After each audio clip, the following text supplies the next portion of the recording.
Glorificado seja o seu nome. Aleluia. Meus amados, convido agora todos a abrirmos a palavra de Deus na primeira carta de João, capítulo 3, para lermos os 2 primeiros versículos. Repito, primeira carta de João, capítulo 3, os versos 1 e 2. Vede quão grande amor nos tem concedido o Pai, que fôssemos chamados filhos de Deus. Por isso, o mundo não nos conhece, porque o não conhece a Ele. Amados, agora somos filhos de Deus e ainda não é manifesto o que havemos de ser. Mas sabemos que quando Ele se manifestar, seremos semelhantes a Ele, porque assim como é, o veremos. Louvado seja o Senhor Jesus. Meus amados, o tema da nossa mensagem neste culto de ceia é o grande amor de Deus. Conforme lemos no texto, o que é o grande amor de Deus? Meus amados, o amor de Deus é um dos temas centrais de toda a Bíblia. Quem está familiarizado com o seu estudo, com a sua leitura, vai descobrir que desde o seu início até o seu fim, a Bíblia mostra-nos o amor de Deus para com toda a humanidade. O amor de e a Deus, meus amados, é tão importante que quando interrogado sobre qual o maior mandamento, Jesus respondeu que todos os mandamentos e toda a lei estavam abrangidos no amor a Deus acima de todas as coisas e ao próximo como a nós mesmos. Lemos esse relato no Evangelho de Mateus, no capítulo 22, os versículos 34 a 40. A melhor mensagem ou pregação sobre o amor de Deus é a experiência. Não exageramos se dissermos que o amor de Deus não está na mensagem, mas na experiência. O que se define por experiência? Como filhos de Deus, falamos muito dela. A experiência é o ato de experimentar, ou seja, é o conhecimento adquirido, não apenas pela observação, mas por prática. E o conhecimento tem uma proporcionalidade, ou seja, uma regra. Qual? O conhecimento é tanto maior quanto maior for a prática, a vivência. Assim sucede com o amor. Por isso é que o amor de Deus não é poesia, filosofia, não se trata de um sentimento, de uma emoção, uma paixão. O amor de Deus é uma experiência. Sem dúvida, meus amados, que nos sentimos bem quando, por exemplo, lemos certos poemas. Lembramos-nos do poema de Luís de Camões sobre o amor. Emocionamos-nos até quando ele escreveu dizendo que o amor é fogo que arde sem se ver, que é ferida que dói e não se sente. E ele continuou, inspirado, dizendo que é nunca contentar-se de contente, é um cuidar que se ganha em se perder, é querer estar preso por vontade, é servir a quem vence o vencedor, é ter com quem nos mata lealdade. Bonito, não é, meus irmãos? Gostamos, não é verdade? Mas isso é efêmero, é um sentimento que passa, é uma emoção que depressa se desvanece. Por isso é que o amor de Deus é diferente, muito diferente. No texto que lemos, o apóstolo João é levado a dizer pelo Espírito que se trata de um grande amor. É grande, sabem porquê, meus irmãos? Porque é eterno, é imutável. A palavra de Deus ensina-nos acerca deste mistério, o grande amor de Deus. Sendo assim, eu convido-vos a percorrermos as páginas da Bíblia para aprendermos sobre o verdadeiro e grande amor de Deus. Meus irmãos, na carta aos Efésios, quando Paulo escreve aos irmãos de Éfeso, no capítulo 3, o versículo 19, nós lemos que conhecer o amor de Cristo, ou seja, Jesus é Deus. Conhecer o amor de Cristo excede todo o entendimento. Só com esse conhecimento versus a experiência é que podemos estar cheios de toda a plenitude de Deus. Que maravilha! Meus irmãos, o texto diz que conhecer o amor de Cristo, e lembremos-nos, Cristo é Deus, é uma experiência que excede todo o entendimento. Uma experiência que excede todo o entendimento. É uma descoberta que está para além do natural, da razão, está para além do que é académico, do que é cultural. Quer dizer que o amor de Cristo em nossas vidas é uma operação do poder do Espírito Santo. Trata-se de uma ação do poder do Espírito Santo nas nossas vidas. Isto também quer dizer que precisamos da presença do Espírito Santo. Se há algo que nos é concedido pela ação do Espírito, precisamos dele no nosso meio. Se ele não morar em nós, não temos condições, como o texto diz, de conhecer o amor de Cristo. Sigamos, irmãos, então, os conselhos de Paulo nas suas cartas que nós conhecemos. Na carta aos Efésios, no capítulo 5, o verso 18, quando ele diz, enchei-vos do Espírito.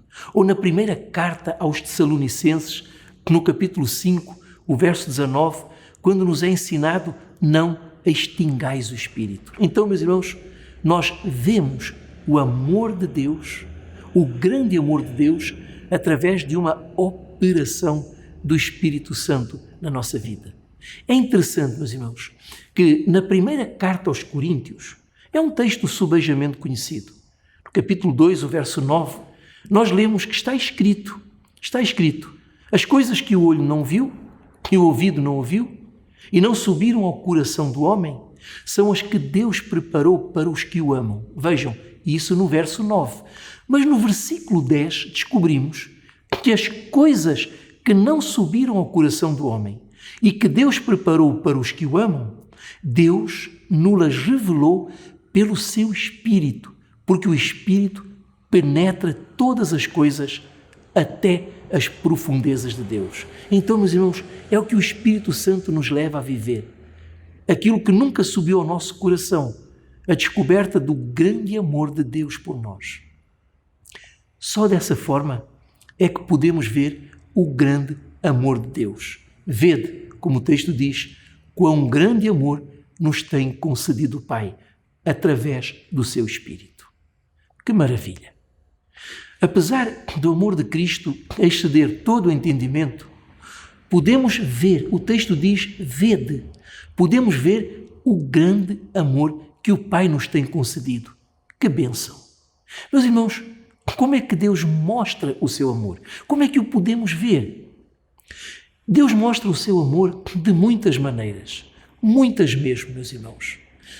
Mas a maior expressão do amor de Deus é Jesus, o seu amado Filho. É assim que vemos, é dessa forma que descobrimos o grande amor de Deus, o Pai, através de Jesus, o seu unigênito Filho. A carta aos Efésios, no capítulo 2, os versículos 4 e 5, meus irmãos, confirmam essa verdade. Eu vou ler convosco.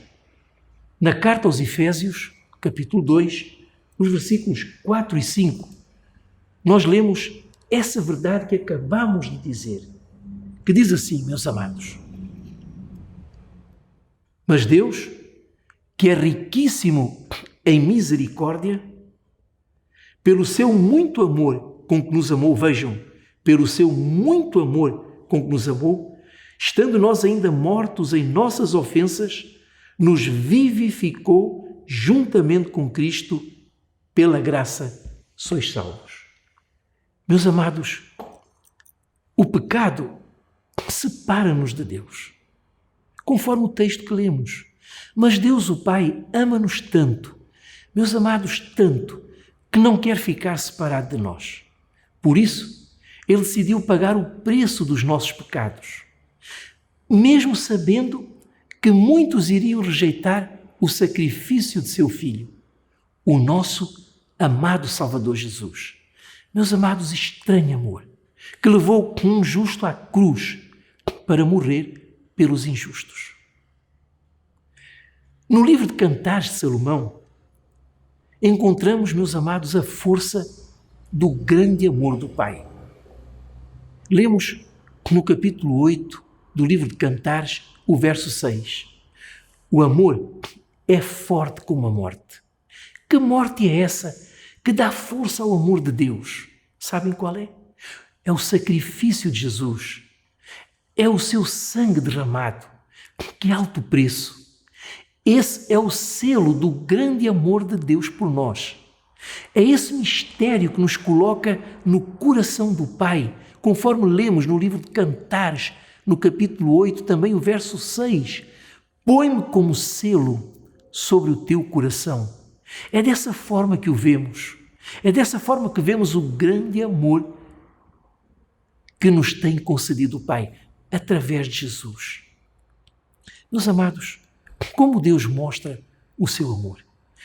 No Evangelho de Mateus, no capítulo 26, os versículos 36 a 46, vemos como Deus o Pai, em Cristo, o Filho, mostra o seu grande amor por nós. Em Getsêmani, Jesus, orando, pediu 3 vezes ao Pai a mesma coisa. Ele disse: meu Pai, se é possível, passe de mim este cálice. Todavia, não seja como eu quero, mas como tu queres.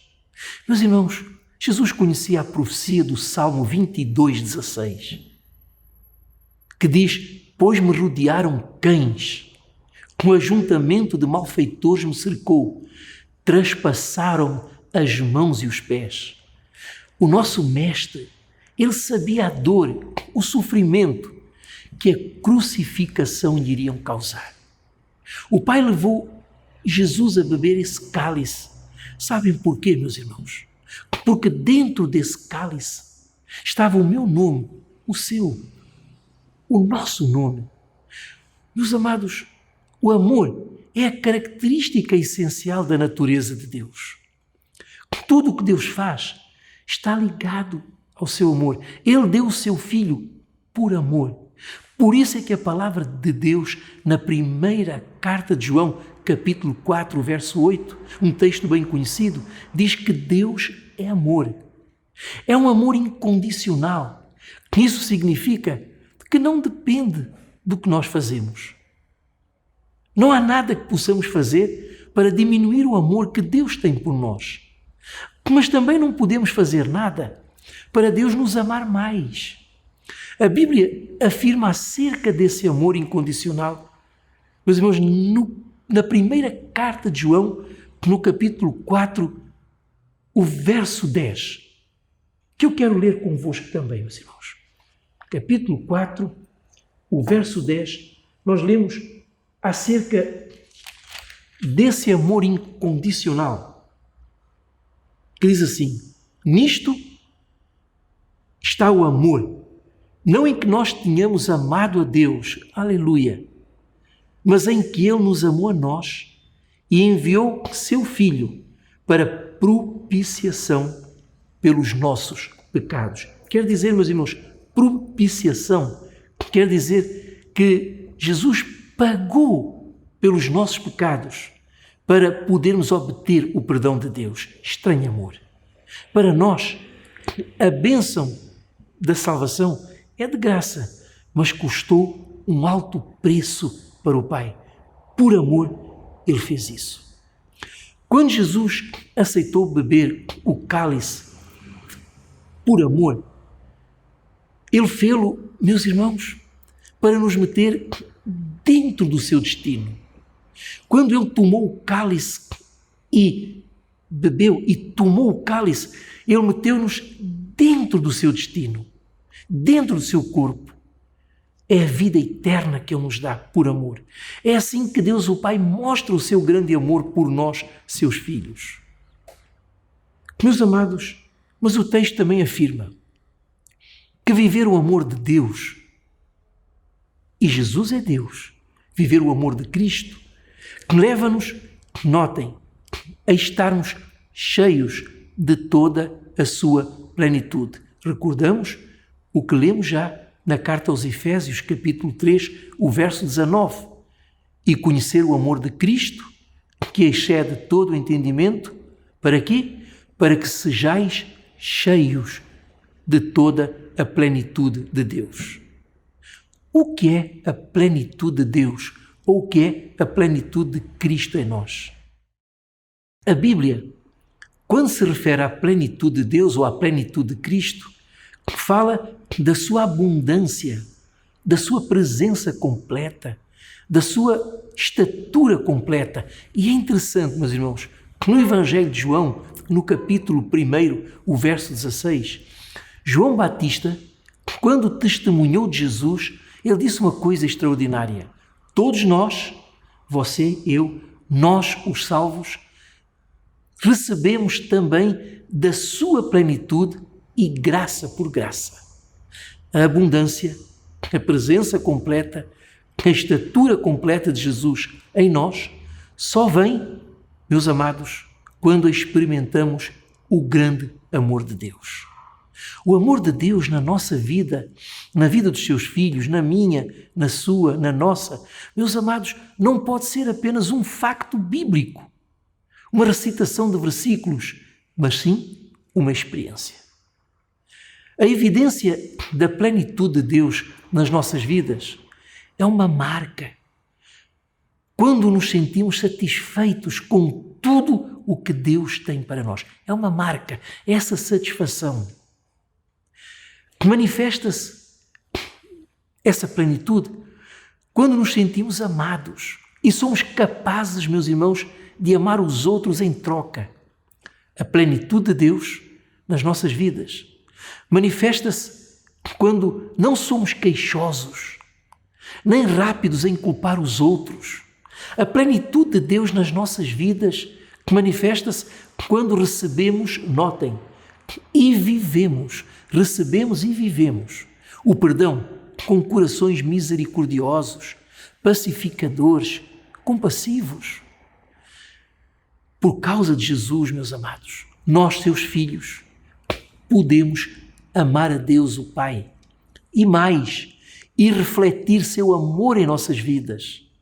O que é que queremos dizer com isso? Refletir seu amor em nossas vidas.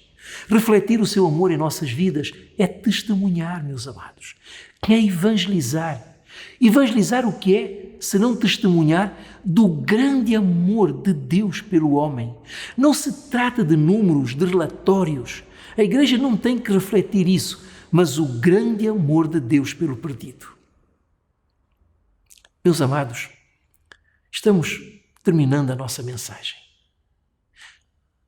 Meus amados irmãos, o Espírito Santo levou Paulo na sua carta aos Romanos, no capítulo 8, os versículos 35, 38, 39, a fazer uma pergunta.